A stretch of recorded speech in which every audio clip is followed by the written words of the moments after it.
When humanity first stepped into the vast darkness of space, they felt both wonder and fear for the unknown. The blue planet that had once been their only home was now only a memory behind them, as they crossed distances no one had ever dreamed possible. They met many worlds and countless beings, each one older, stronger, and more advanced. The galaxy had lived for ages before humanity even learned to fly. Yet the people of Earth were quick to learn and quicker to adapt. They were the newcomers among ancient powers, but they were also something different, something the others did not understand. At first, the other races welcomed them with polite smiles and curious eyes, but behind those gestures was a quiet laughter, the kind that comes when someone believes he is watching a child try to play a grown man's game. Humans spoke of peace, trade, and understanding. They built stations, joined councils, and offered to share knowledge, yet every time they spoke, the old races heard only noise from a young world. The Council of Stars listened to Earth's envoys with patience but not respect. They thought humans were still too primitive, too emotional, too violent, and they were partly right. Humanity had known wars and disasters that nearly destroyed them, but they had survived all of them and learned from every wound. The scars on their history were their teachers, and though they now spoke the language of peace, they still remembered how to fight when needed. Earth's leaders warned the Galactic Council that they had come a long way and that they wanted peace, but peace must never be mistaken for weakness. They said they would defend themselves if ever threatened, and they said it calmly and clearly. But the Council laughed quietly and recorded the words as an act of pride, not a promise. Years passed and humanity worked hard to fit in among the stars. They joined the great markets and built cities on moons and colonies on strange planets. Their ships became common sights on the trade routes, and their scientists began to match the knowledge of worlds that had studied the stars for millennia. Some alien traders liked humans for their courage and skill. Others hated them for their ambition. The galaxy was a place where everyone had their place, and humans refused to stay in the corner assigned to them. They moved too fast, learned too quickly, and spread too far. The elder species watched with growing unease. They remembered when young races had risen before.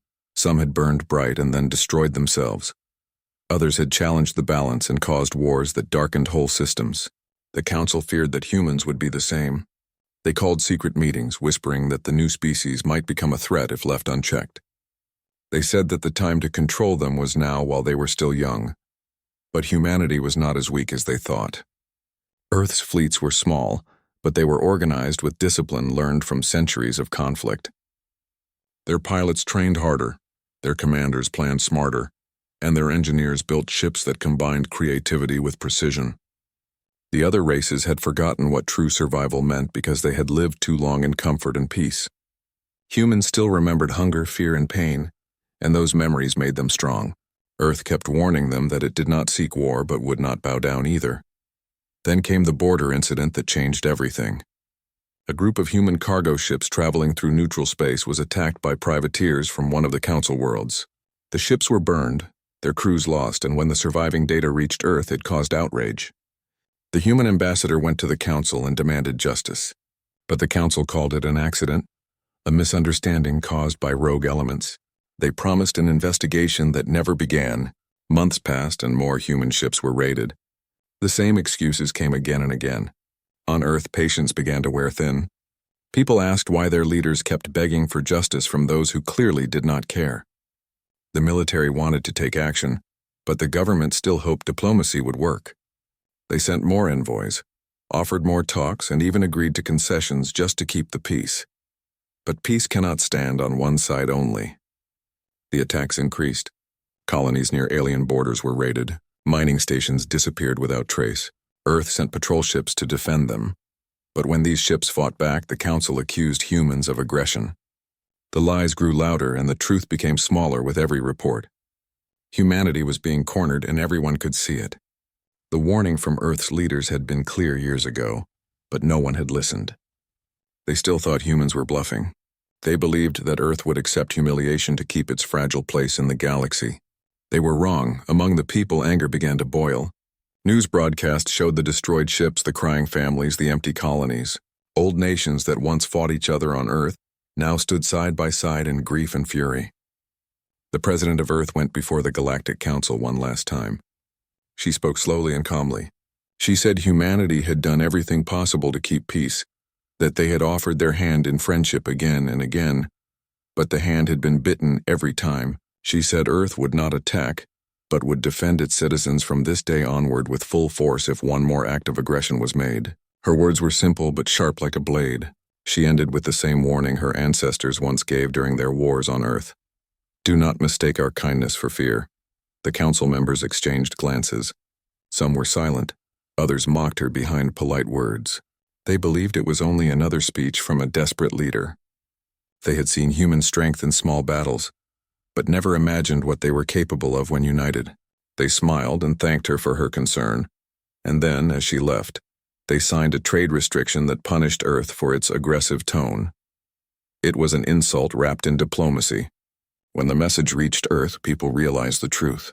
The Council would never treat them as equals. A few weeks later it happened. On the colony world of Vega 9, human settlers woke up to fire in the sky. A coalition fleet claiming to protect nearby territories bombed the human outpost without warning. Thousands died before any distress call could escape. The few ships in orbit fought bravely but were crushed. By the time help arrived, there was nothing left but ash and silence. The message reached Earth the next day, and for the first time in a century, every human nation stood together without argument. The debates ended, the doubts ended, the time for words ended. The blue planet that once begged for peace fell quiet. No speeches were made, no angry statements were sent. The whole world simply went still, like a storm gathering strength before it breaks. Factories that once built exploration ships changed overnight. The skies above Earth filled with movement as thousands of drones and machines began to work day and night. The great shipyards on Luna lit up brighter than ever before. Every scientist, every engineer, every pilot was called back to serve. The peaceful explorers of the stars turned into builders of war, but even then there was no shouting, no threats, no revenge declared. Humanity moved with quiet purpose, and the other races grew uneasy, because they had never seen silence like that before. The Council sent spies to see what was happening, but few returned. They saw glimpses of massive fleets being assembled, weapons no one had ever seen, ships moving faster than anything in their records. Still, the Council believed humans could not stand against the combined might of the galaxy. They believed numbers would always win. They forgot that humans had fought wars not for glory but for survival, and survival breeds something more dangerous than power. It breeds will. In the months that followed, trade with Earth stopped completely. The ambassadors were recalled. Borders closed. The galaxy watched and waited, unsure of what would come next. Rumors spread that Earth was preparing for a war unlike any before. Some laughed, saying it was impossible. Others whispered that the humans were preparing something terrible. And then, without warning, the lights on the galactic communication network flickered. A message came from Earth, short and simple. It said only this: you were warned. No one understood at first, but then the first human fleet appeared on the edge of known space, moving with precision that defied imagination. They did not attack yet. They simply stood there in silence like shadows against the stars. The galaxy had been warned again, but this time no one was laughing. The Galactic Council had always believed that peace could be forced through control and that fear could keep order among the stars, but the arrival of humanity had slowly shaken that illusion because these people from the small blue planet did not fear power. They respected it and understood it in ways the elder races had forgotten after centuries of comfort and security, and now that same arrogance was about to break everything they had built. The council chambers were full when the emergency meeting was called. The ambassadors from every major species were present, some worried, some angry, some pretending to stay calm as they discussed the recent human silence. Reports kept coming from border regions showing human fleets gathering near the edge of controlled space there. Ships were larger than before, faster and darker each one, carrying a symbol of Earth painted like a warning for anyone who dared to come close. Some council members said it was only a bluff. Others said they should strike first before humans could grow stronger. But none of them agreed on one plan, and in that confusion, they missed the last chance to prevent what was coming. Far away on Earth, the mood was completely different. The cities that once shined with light and laughter were now full of determination. Every screen showed messages asking for unity and strength. Every hand was building something that could be used for defense or survival. In old times, humans fought among themselves for power or pride, but this time they stood together as one because now it was not about countries. It was about survival as a species. The president of Earth no longer gave speeches about peace. Instead, she spoke quietly to her people, through simple words saying that humanity would never attack innocent worlds but would never again let its own people die helplessly under someone else's flag. Her message spread across colonies and stations, and people believed her because they had lost enough. The human fleets began to move quietly through deep space, their engines hidden, their signals silent. They passed through dark sectors where no one dared to go and established bases on barren moons and forgotten asteroids. The Council's spies tried to follow but vanished one after another. The galaxy grew uneasy as trade routes changed and travelers avoided human sectors. Even pirates stayed away because they heard stories that human ships never missed and never took prisoners. Yet the Council still thought it was a show of force. They believed that humans would never risk open war against so many powers, and so they continued their restrictions and sanctions, hoping to make Earth kneel through hunger instead of battle. But the people of Earth were used to surviving with little. They had built homes from ruins before, and they would do it again. Months later, the Celestial Concord Summit was called. It was supposed to be a meeting of peace, where all major species would talk about the growing tension between humans and the Council. The chamber was grand, with walls made of crystal and light flowing like rivers through the air. It was meant to remind everyone of unity, but that day it felt cold and distant. The human ambassador arrived with a small team wearing plain dark uniforms without any symbols. They looked calm, but tired, as if they already knew what would happen. The council leader, an old being with silver skin, greeted them politely and began the session by speaking about responsibility and cooperation. His voice echoed across the chamber, but it carried no warmth. When he finished, the human ambassador stood and looked around the room at faces filled with pride and disbelief, and he said in a quiet voice that Earth had always asked for peace, that humans had always followed the laws of the Council, even when those laws were unfair, but now those same laws were being used to destroy them. He asked why the attacks on their colonies were ignored, why their trade ships were left unprotected, why justice was only a word when humans were involved. No one answered. The ambassador continued, saying that Earth would no longer accept the silence of the Council, and that from this day onward, any attack on a human world would be answered equally and directly. The words were simple but powerful, and the chamber went silent for a long moment. Then one of the elder ambassadors laughed, saying that humans were dramatic and that they should remember their place before making threats they could not back. The human ambassador did not reply. He only looked at him for a long second and said one sentence before leaving the room. "We have remembered our place, and it is not beneath anyone." The doors closed behind him, and that was the last human presence ever seen in the council hall. Within days, the council issued a declaration, calling Earth a rogue planet, accusing it of breaking unity and preparing for war. Trade was cut completely.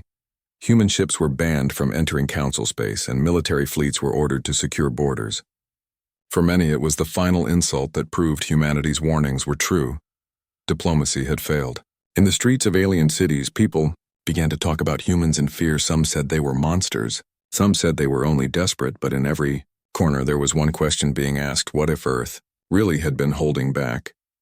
Back on Earth, there was no joy in hearing the news. There was only a quiet acceptance. People knew that the Council's words were the same as a declaration of war. Factories that had never stopped now doubled their speed. Engineers slept in their workshops, pilots trained until they collapsed from exhaustion. Even artists and writers joined the effort by creating messages of unity and courage. Spaceports, once filled with explorers, were now full of warships waiting for orders.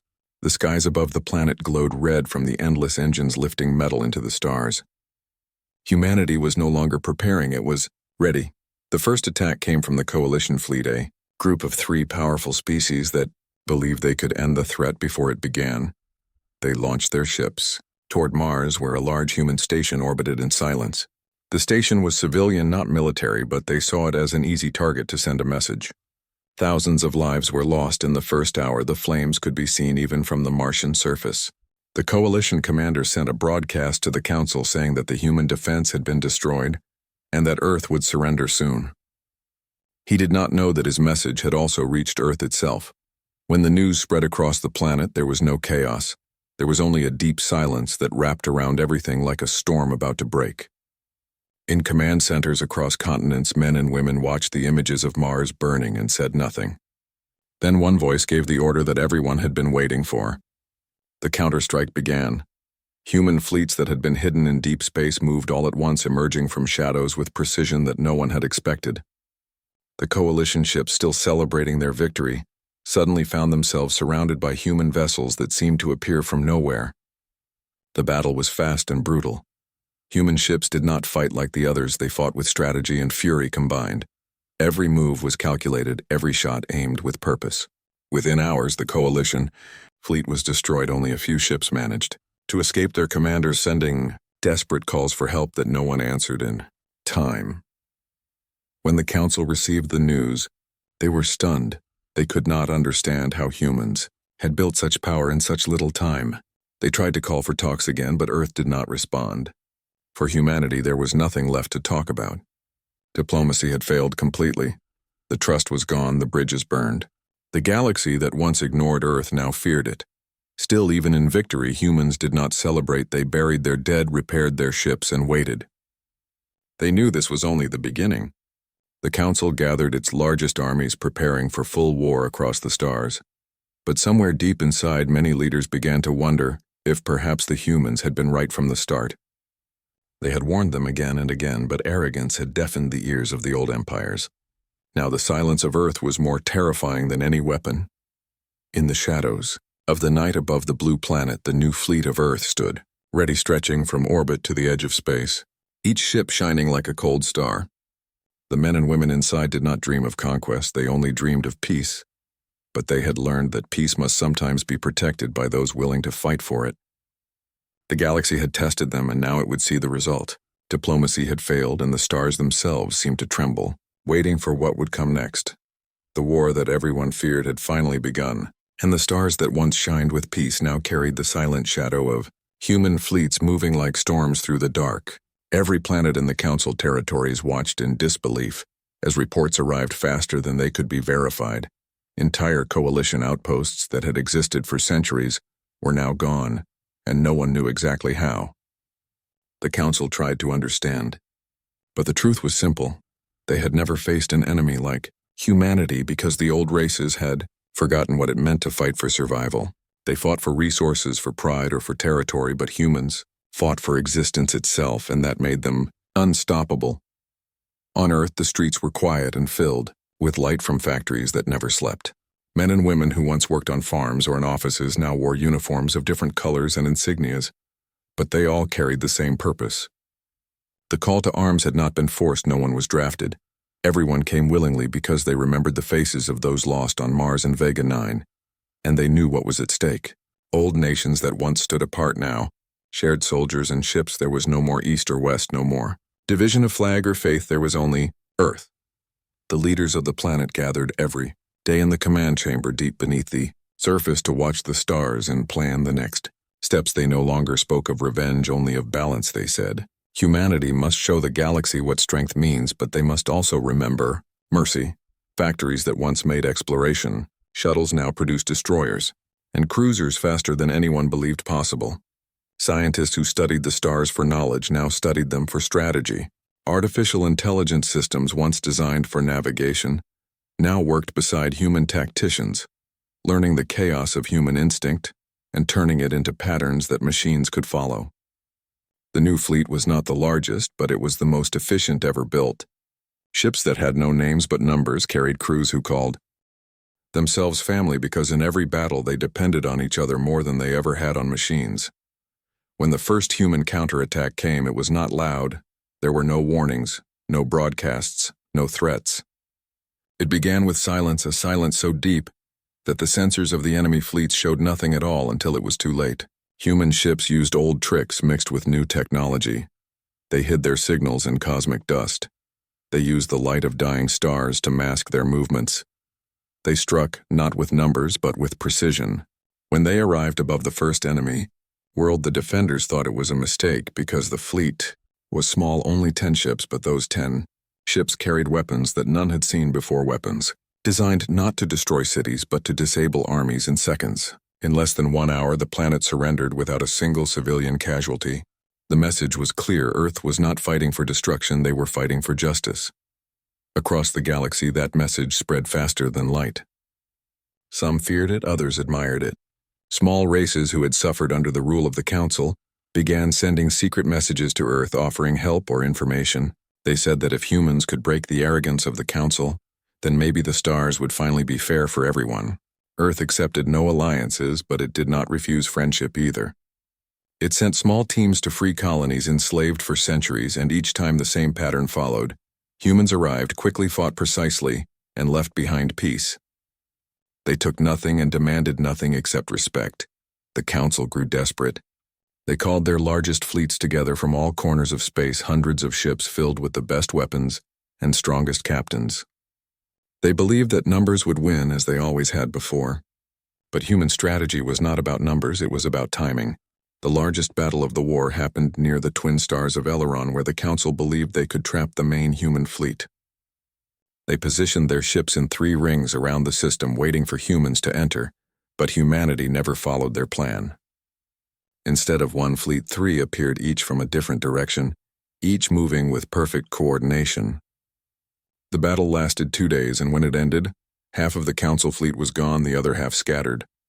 Humanity had won again, and the galaxy could not understand how. The secret was not technology alone, it was unity. Every soldier from Earth knew why they fought and what they were protecting. They were not following orders out of fear, they were following them out of belief. Even when they faced death, they did not think of surrender.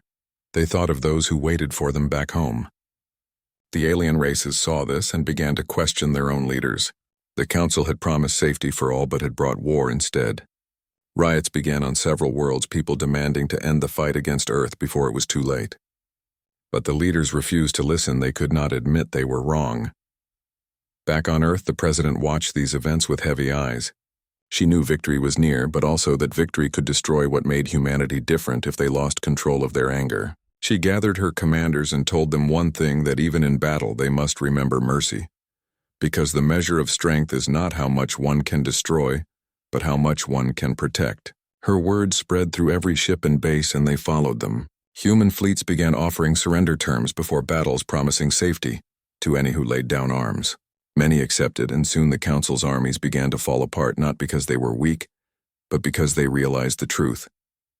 Even as the battles raged, something unexpected began to happen. Human and alien soldiers who once fought each other started to talk through intercepted channels. They spoke of families, of homes, of fear and hope, and they discovered they were not so different after all. Stories began to spread of human pilots saving enemy crews from destroyed ships, of human medics treating alien wounded after battles. The galaxy began to see that the war humans fought was not for domination, but for respect. But the coalition leaders could not accept this.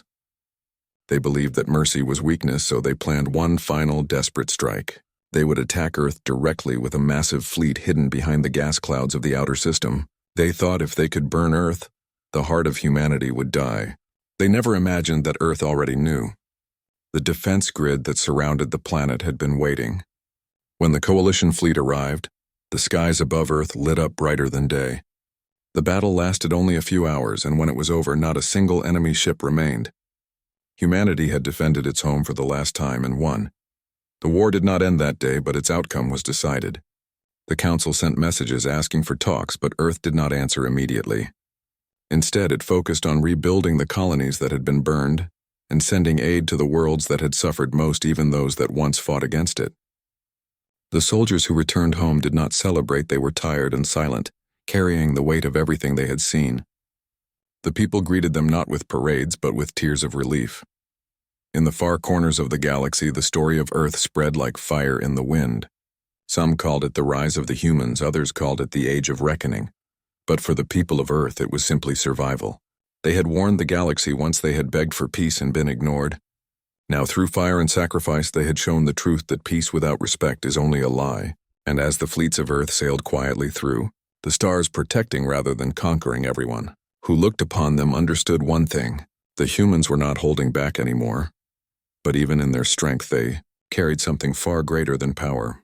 They carried conscience, the war that had shaken the stars, was slowing down, but its echo still traveled across every system that had once been proud under the Council's rule. The silence that followed each battle felt heavier than the fighting itself, because everyone now knew that the balance of the galaxy had changed forever and that the age of arrogance had ended. Human fleets moved through space like shadows, bringing order where chaos had once ruled and help where despair had taken root. They were feared and respected at the same time, because wherever they appeared, the fighting stopped, not through terror but through discipline. The soldiers of Earth no longer shouted commands or raised banners. They spoke quietly and acted quickly, each of them understanding that the purpose of this war was not revenge but restoration. In the ruins of old Council worlds, survivors looked up as human ships arrived, not with bombs but with supplies. They saw men and women wearing simple uniforms, helping to rebuild homes for alien children who had lost everything. They saw medics treating the wounded no matter what race they were, and they began to understand that humanity was not what the Council had described. The lies that had painted humans as savages began to fade as stories spread faster than light of kindness shown even to former enemies, and the galaxy started to see Earth not as a conqueror but as a protector. Yet, deep within the void, there were still those who refused to accept defeat, old commanders who had lost their power, and pride began gathering whatever ships they could to continue the war. They called themselves the remnants. They were ruthless and desperate, striking at trade routes and colonies, hoping to make humanity retaliate with the same cruelty they had once shown. But the human response was always measured, never driven by anger. When a remnant base was found, it was surrounded, cut off, and given a chance to surrender. And if they refused, it was destroyed swiftly, with precision, and without unnecessary death. Every action was recorded and shown to the galaxy so that truth could no longer be twisted by propaganda. Back on Earth, the people worked tirelessly to rebuild the colonies that had been destroyed and to bring home those who had been lost in the battles. There was no celebration, only quiet relief. The president visited the families of the fallen and spoke to them as one of their own, saying that every sacrifice had built the foundation of a future where humanity would never have to kneel again. Her words were simple, but they reached every heart, because she spoke not as a ruler but as a mother who had seen her children suffer and rise. The shipyards that had once forged warships now built vessels of peace, designed to travel farther than ever before, carrying aid to worlds still suffering from the destruction. Engineers worked side by side with scientists from other races, creating machines that could clean poisoned air or restore broken ecosystems, and each invention carried both human design and alien knowledge. The same hands that once built weapons were now building hope. The council that had ruled the stars was gone, its towers of pride reduced to dust, its members scattered across the galaxies, and yet humanity did not claim the throne. They could have taken control easily, but they did not want power. They wanted fairness. They called for a new council, one built on equality, not fear, inviting every race, willing to cooperate, to sit together once more and build a future that no longer depended on threats or lies. At first, many feared it was a trap, but when the first meeting took place, the human delegation arrived without fleets or soldiers. They came only with words and proof of what they had done for those they once fought. The hall where they met had once been destroyed during the war, but was rebuilt by human engineers as a symbol of renewal. The new council was smaller but wiser, each member chosen not by strength but by trust, and for the first time in generations the galaxy began to feel calm again. Still, the wounds were deep and the pain remained. Many worlds had lost generations, and it would take time for them to forgive and rebuild. The humans understood this and did not demand gratitude. They simply continued working in silence. Pilots who had fought in the great battles now became explorers once again, guiding convoys through safe routes and teaching others what they had learned. The knowledge of war had been turned into the knowledge of peace. Among the soldiers there was a saying whispered quietly. Whenever a mission ended successfully, it said, "We fight, so that one day no one has to fight again." Those words spread through the fleets and beyond and became a symbol of what humanity had become. The races that once called humans dangerous began to send their young to study on Earth, to learn from them and to teach in return. The blue planet that had once been called primitive was now the heart of the galaxy, not through conquest but through compassion. But even in this new era, the memory of what had happened remained heavy. In museums across Earth there were halls filled with relics of the warships that had never returned, and names engraved on endless walls so that no one would forget what peace had cost. Veterans visited, often standing in silence as they remembered the faces of friends lost among the stars. Children would ask why humanity had fought, and the answer was always the same: because they had to, and because they had warned the galaxy and no one listened. There were still small conflicts far from the core world's pirates and smugglers who took advantage of the slow recovery. But whenever human ships arrived, they brought justice quickly and fairly, never punishing more than needed. Slowly, these places, too, began to change, understanding that order could exist without fear. The president who had led humanity through the hardest years grew old, and often spent her evenings watching the night sky from her home. She would look at the stars and remember the times when they were symbols of danger. Now they were symbols of connection. She had promised herself that humanity would never again be seen as a threat, and she had kept that promise through discipline and mercy combined. When she finally retired, she left behind not a government of power, but a council of peace shared between humans and aliens alike. Years passed, and the galaxy began to heal. Trade returned. Travel became safe again, and songs were written in every language about the days when Earth stood alone and changed everything. The story of the war became a lesson taught in schools across worlds about how pride can destroy and how unity can rebuild. Some still feared humanity, but most respected them for their actions. In the deep archives of the new council, one message was preserved, the one that had started it all, the simple warning that Earth had sent before the war. It read, "Do not mistake our kindness for weakness." It was displayed as a reminder for future generations that peace is strongest when both sides respect each other. One evening, on a small moon where a new outpost was being built, a group of human and alien workers sat together, sharing stories around a small fire. They spoke about the old days when they were enemies and laughed at how foolish it seemed. Now one of them asked why humans had fought so fiercely when they could have simply surrendered, and a young engineer answered quietly, because Earth had learned a long time ago that freedom once lost is never returned without a fight. The others nodded and looked up at the stars, each one glowing softly, like the promise of a better tomorrow.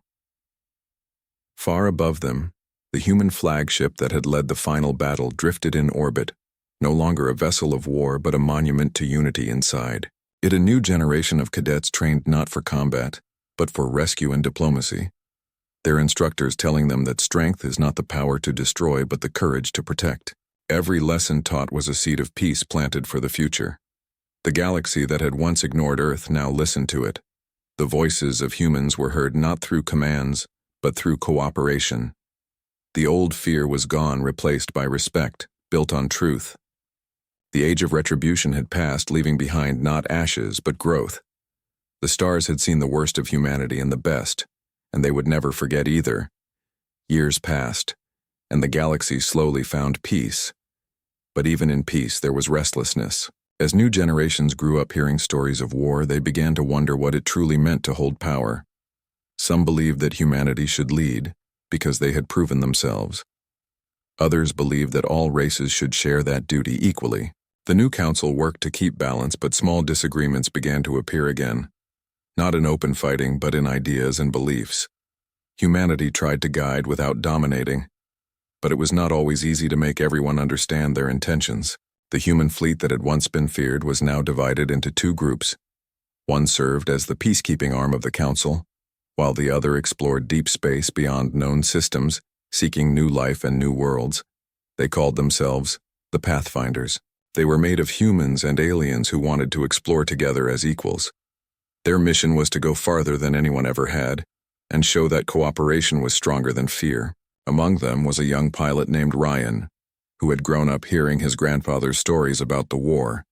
He admired the courage of the old soldiers, but he also dreamed of a time when war would no longer be needed. He joined the Pathfinders because he believed that finding new allies among the stars was the best way to make sure peace would last. Ryan's ship was small but fast and carried a crew of many different species. They worked well together, sharing jokes and learning each other's ways. Their captain, an older human named Admiral Rena, had once fought in the final battle, but she rarely spoke about it. She preferred to teach her crew through action and patience. She believed that strength was something shown through calm, not anger, and the crew respected her for it. Their mission took them to the far edges of the known galaxy. where signals had been detected from an uncharted region. What they found there was something none of them expected, an entire world untouched by the Council or humanity, covered in silver, forests and glowing rivers. But what surprised them most was the city they discovered hidden beneath its clouds. It was ancient, and yet still alive, filled with technology older than any known race.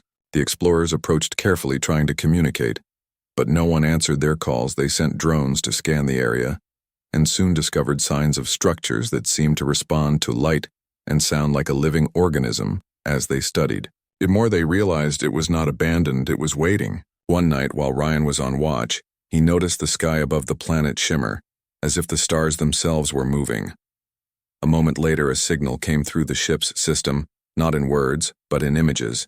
It showed memories of civilizations long gone, wars fought and lost, and finally a warning. It was as if the planet itself was trying to speak to them, telling them that balance had once been broken, and that it could happen again if greed returned. Admiral Rena ordered the message to be recorded and sent to the Council. She said, "This is not just history. It is a lesson, and humanity must listen." When the message reached Earth, the Council gathered quickly. Scientists and historians studied the data and agreed that the civilization which had created that planet might have been the first to unite the stars long before humans ever reached space. But their unity had collapsed when they began to fight for control of resources, and pride destroyed them until nothing was left. The parallel was clear, and it frightened everyone because the same pattern could repeat if the galaxy forgot humility. The discovery brought both hope and fear. Some worlds saw it as a reminder to stay united. Others saw it as proof that strength was needed to survive. Debates grew sharper, and the Council began to split into two factions, one that wanted to continue cooperation, and another that believed power must be controlled through authority. Humanity stood with the first group, but they faced increasing resistance from those who distrusted them, claiming that humans still wanted to rule. Back on the explorer ship, Ryan and his crew were still studying the planet when they detected movement from deep beneath its surface. Strange energy readings began to rise, and the crew realized something was awakening. They tried to pull back, but the planet sent another signal, this time in words that everyone could understand. It said, "The cycle returns, do not repeat our end." Then the surface began to shake. Massive structures rose from the ground, glowing with blue light. They were machines, ancient guardians built to protect the world, but now reacting to the disturbance. The explorers quickly retreated to orbit, watching. As the planet stabilized again, it seemed the world was alive but cautious, as if warning them to leave before they caused harm. When they returned to the Council, they shared everything they had seen. Admiral Rena spoke firmly, saying, "We must not become what we once feared. We have built peace, but it is fragile. And if we forget compassion, the stars will burn again." Her words were met with silence and then applause, but the tension did not fade. Some leaders still believed that peace could only be maintained by showing strength. They wanted to rebuild fleets and fortify borders, while others argued that fear would only invite more danger. Earth itself remained calm, its people, tired of war and destruction, focused on rebuilding and teaching the next generation to live. Without hate, schools taught children about the mistakes of the past and the cost of arrogance. Artists wrote songs and painted murals of unity, showing humans and aliens together as one. The memory of war was not forgotten, but used as guidance. Yet in the dark corners of space, rumors began to spread that the remnants who had once fought humanity were rising again. Small attacks on outposts and trade ships started to occur. The Council dismissed them at first, thinking they were pirates. But soon the pattern became clear. The attacks were organized, precise, and led by someone who knew human tactics. Ryan's crew was called back from exploration and assigned to investigate the situation. Admiral Rena took command once more and led them into the border regions where communication had been lost. What they found there confirmed their fears. The remnants were back, stronger and more determined. They had rebuilt using old Council technology, and they now claimed they were the true guardians of the galaxy. They accused humanity of corrupting the stars with false peace and promised to cleanse it. The first clash between the remnants and the Council fleet was swift and deadly. Both sides suffered heavy losses, and for the first time in years, the galaxy trembled again. But humanity did not respond with anger. Instead, they tried to negotiate, offering mercy and understanding. Even as they prepared for defense, Admiral Rena sent messages to the remnant commanders asking for peace talks. Some ignored her, others mocked her, but one finally answered. He was a former general who had fought in the last war and survived hiding in the shadows. He agreed to meet secretly on a neutral world. When they met, Rena spoke calmly, saying, "This war will not save you, it will destroy us all again." He looked at her and said, "Peace built on human mercy is not peace. It is submission." She replied, "Then let me show you what true strength is." And she opened a transmission showing millions of humans and aliens working side by side, rebuilding worlds without weapons or armies. She said, "We have power because we choose not to use it." The old general was silent for a long moment and then turned away, saying, "Perhaps your peace is real, but others will not see it that easily," before disappearing back into the darkness. The talks ended without agreement, but the violence slowed. The remnants began to fight less, as if unsure of their cause. Rena and her crew returned to Earth, bringing hope that perhaps understanding was still possible. The Council realized that the galaxy still needed guidance, but not through domination. Instead, they agreed to send joint missions of mixed crews to every troubled region, spreading the message of unity once more. Ryan watched as the stars outside his ship began to glow with new light, each one a reminder of how fragile peace could be, but also how beautiful it was when protected with care. He understood now why his grandfather had fought not for glory or revenge, but for the right to live freely and kindly. Earth had warned the galaxy once, and the galaxy had ignored it. Now the warning was no longer a threat, but a promise that humanity would never allow darkness to take control again. Through fear or pride, they had learned too much, lost too much, and gained wisdom through pain. As Ryan stood on the bridge of his ship watching distant worlds shimmer in the dark, he whispered to himself, "We are still holding back, not in strength, but in anger, because peace is the greatest power of all." The stars seemed to answer him with silent light stretching endlessly into the unknown, waiting for the next chapter of the story to unfold, where humanity and the galaxy would face whatever came next together as one. The galaxy had entered a new age. The wars were over. The rebuilding was almost complete, and yet there was a quiet fear that history might one day repeat itself. Humans and aliens had worked side by side for many years now, and trust had grown strong. But under that peace there were still whispers of doubt. Some worlds believed that humanity had changed too much, that they were no longer the fierce defenders who once warned the stars. Others feared that the remnants were waiting in the dark for the right moment to strike again. But most people just wanted to live free of fear. And for the first time in centuries, that dream felt possible. On Earth, life had returned to calm cities that had once built weapons, now built gardens and schools. Children played under skies clear of smoke, and ships carried explorers instead of soldiers. The president had passed away years ago, but her words still guided everyone. She had said that peace is not the end of struggle. It is the beginning of learning, and those words had become the heart of human teaching. Her statue stood in the Capitol, surrounded by the flags of every world that had joined. The Alliance, each flag a promise of unity that would never fade. Ryan, who had once been the young pilot of the Pathfinders, was now older. He had seen the galaxy's wonders and its scars. He had fought battles not with weapons, but with understanding, and now he served as an ambassador traveling from world to world, speaking about cooperation and trust. He carried with him the same message his ancestors once shouted across the stars, that humanity's strength came not from domination, but from restraint. Everywhere he went, people listened because he spoke simply and honestly. He told them that power without compassion was meaningless, and that peace could only survive if everyone protected it together. His voice became a symbol of calm in times of uncertainty. One day he received a message from the Council, asking him to lead a new mission into deep space to contact a civilization that had recently sent strange signals. No one knew who they were or what they wanted, but the Council believed it was important to make peaceful contact before fear turned to conflict. Ryan accepted the mission without hesitation. He gathered a small crew of both humans and aliens who shared his vision, and together, they set out into the unknown. Their journey took many months through empty systems filled with silent stars, until one day they found themselves near a giant nebula glowing softly like a living cloud.